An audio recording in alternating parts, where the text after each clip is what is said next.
8 months in, the same relationship, one person checking the phone 12 times before noon, replaying the last conversation for evidence of what it meant, reorganizing their week around the possibility of contact, the other person, that same morning, not having thought about them once. Not because one of them was wrong, not because one of them was broken. Just because two people had entered the same relationship from different distances, and the distance between them had never actually closed, even as the months accumulated. The most painful thing about feeling closer to someone than they feel to you isn't the asymmetry, it's the moment you stop being able to pretend you haven't always known it was there. If you want to understand exactly why this happens, hit that like button. Welcome to Unfiltered Adulthood, where we explore the quiet shifts that reshape us. Subscribe, and let's get back to the story. It didn't begin as asymmetry. It began as difference, which is a more neutral word for the same fact, and the neutrality made it easier to absorb without examining. One person fell faster, that's the simplest description, the one that requires the least additional architecture to explain, fell faster, invested earlier, reorganized more of their interior landscape around the presence of someone who was still in the process of deciding how much interior landscape to allocate. The difference in pace was not a character flaw in either direction.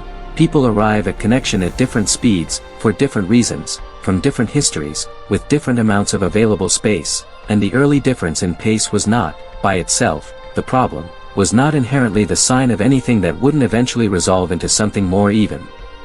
The problem was the resolution that didn't come.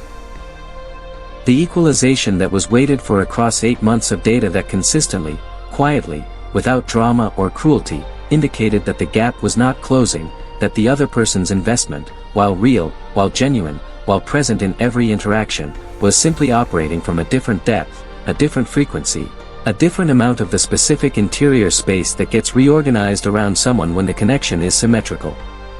12 times before noon.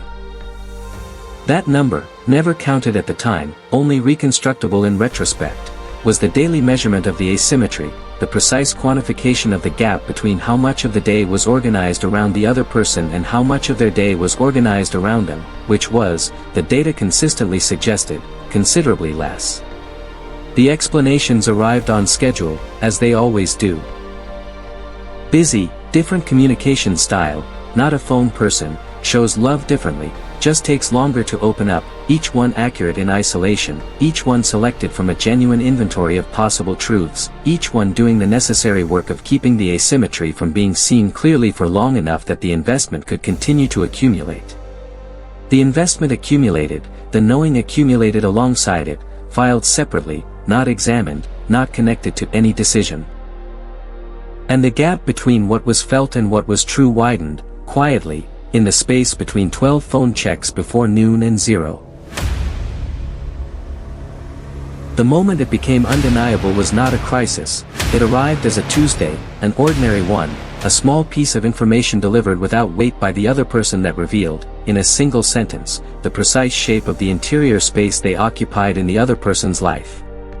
Something had happened, something that touched directly on a conversation they'd had, a concern that had been shared, a situation that had been followed with genuine attention across several weeks.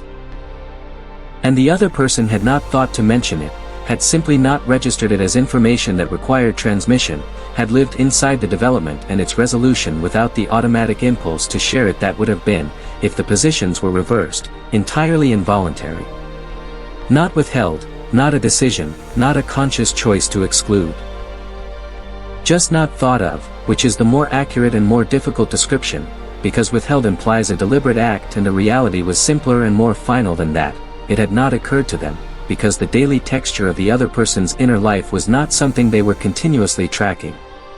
They were continuously tracking theirs. Had been for 8 months, had the ongoing situation memorized in its current state, could have reported the last 3 developments without being asked, and the asymmetry, seen suddenly and completely in the gap between those 2 facts, was not new information, was not a revelation, was simply the old information finally being looked at directly rather than through the soft filter of the explanations. The specific grief that followed was not about the other person. That's the important clarification, the one that took the longest to reach. It was not anger, not betrayal, not the clean emotion of having been wronged by someone who owed them more.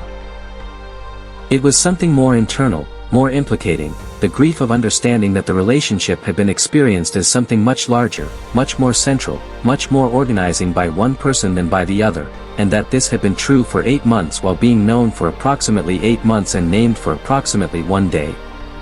The question that arrived in the grief was the harder one. Not why didn't they feel it the same way, which was unanswerable and ultimately irrelevant, but why had so much been invested in something where the return had been consistently, visibly, measurably different, and what that investment pattern said about something older than this relationship, something that had been running before this person had entered the picture. The change didn't look like withdrawal. Withdrawal would have been a response to the other person, a reaction, a behavior organized around what they had or hadn't done. It looked like a reorientation, which is a different motion, directed inward rather than outward. The question that produced the reorientation was simple and difficult simultaneously. Not what is wrong with them, not what is wrong with me, but what does the pattern of this investment tell me about what I have been looking for, and whether what I have been looking for is available in the places I have been looking for it. The pattern, examined honestly, had a shape, relationships where the other person's interest was slightly uncertain, slightly inconsistent, slightly requiring of ongoing maintenance.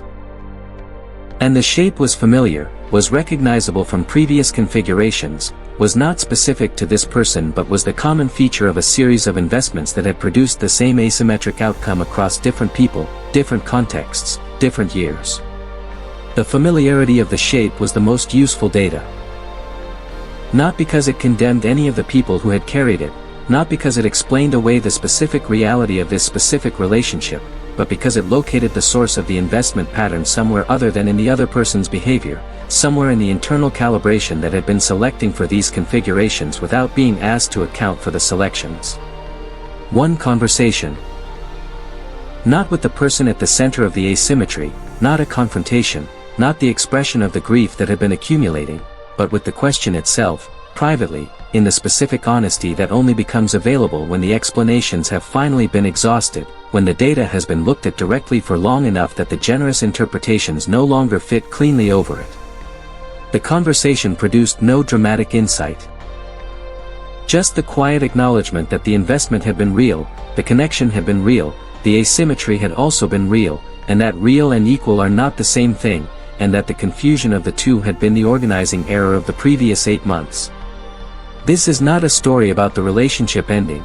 It changed, became smaller, became more accurately sized to the actual reciprocity available in it, but the ending is not the point and was not the outcome that mattered most. What mattered most was the recalibration, the adjustment, modest and imperfect and ongoing, of the internal instrument that had been measuring the connection and consistently over-reporting its symmetry, that had been reading genuine warmth as equivalent depth, genuine care as equivalent investment, genuine presence as equivalent centrality. Warmth and depth are not the same thing. That distinction, simple in language and genuinely difficult to hold in practice, was the most useful thing to emerge from 8 months of data and 1 Tuesday of clarity.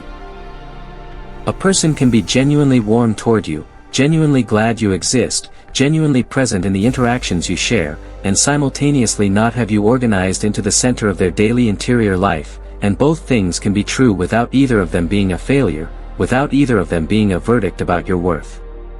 The recalibration didn't produce indifference. That would be the overcorrection, the defensive response, the protection mechanism that resolves asymmetry by eliminating the capacity for investment rather than by calibrating the investment to the actual return available. It produced a more accurate reading, a slightly better tuned instrument, a slightly reduced gap between what was felt and what was true. Some investments after that were different. Not smaller necessarily, not more guarded, just more honestly measured, more frequently checked against the actual data rather than against the preferred interpretation of the data, more willing to see the asymmetry early rather than file it under explanation until it had accumulated into something that required a Tuesday to finally see clearly. The phone was checked less before noon, not as a discipline, not as a strategy. Just as the natural result of a slightly more accurate reading of where, in the other person's interior life, the connection actually lived. You feel closer to them than they feel to you not because something is wrong with either of you, but because two people can be in the same relationship and genuinely, completely, live it from different depths, and the distance between those depths is the loneliest thing that doesn't have a name.